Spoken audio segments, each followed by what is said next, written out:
GI পণ্য হয়ে গেছে চাঁদাবাজি। আমরা কোন দলের নাম বলতে চাই না, কিন্তু চাঁদাবাজি বললেই বোঝা যায় এটা কোন দল।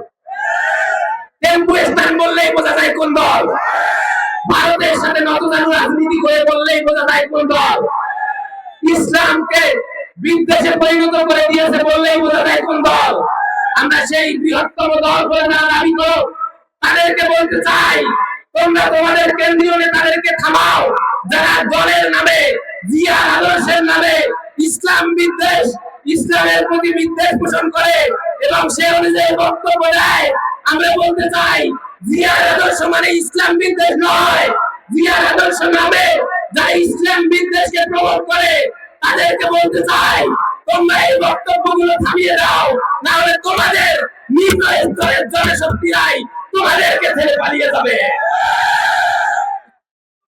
তোমাদের অনেকেই ভালোবাসে, কিন্তু তার সাথে সাথে ইসলামকেও ভালোবাসে। ইসলামকে কখনো আঘাত দিও না, তাহলে এই নিচের জনশক্তিরা তোমাদেরকে ছেড়ে যেতে বাধ্য হবে। আমরা বারবার বলি, আমরা সবাই যে যে দল করি না কেন ইসলাম এবং ইসলামের আদর্শে বিশ্বাসী দলকে অবশ্যই ভালোবাসবো এবং এই দেশে ইসলাম এবং ইসলামী আন্দোলনকে যারা কায়েম করতে চায় তাদেরকেই আমরা ভোট দেবো ইনশাআল্লাহ।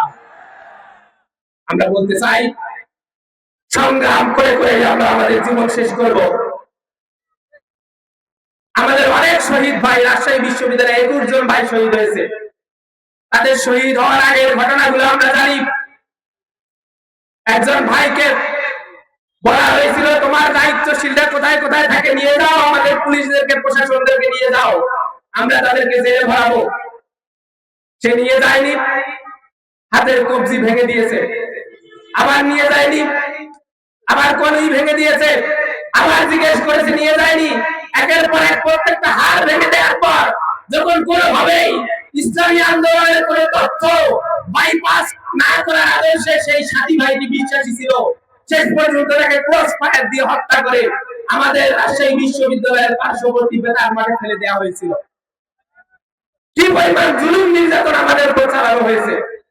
এরকম করে 21 জন ভাইকে শুধু নয়, সারা বাংলাদেশের জুলাই বিপ্লবের আগেই 234 জন ভাইকে শহীদ করে দেওয়া হয়েছে। কি পরিমাণ নির্যাতন আমাদের উপর চালানো হয়েছে, আর আমাদেরকে তারা মৃত্যুর ভয় দেখায়।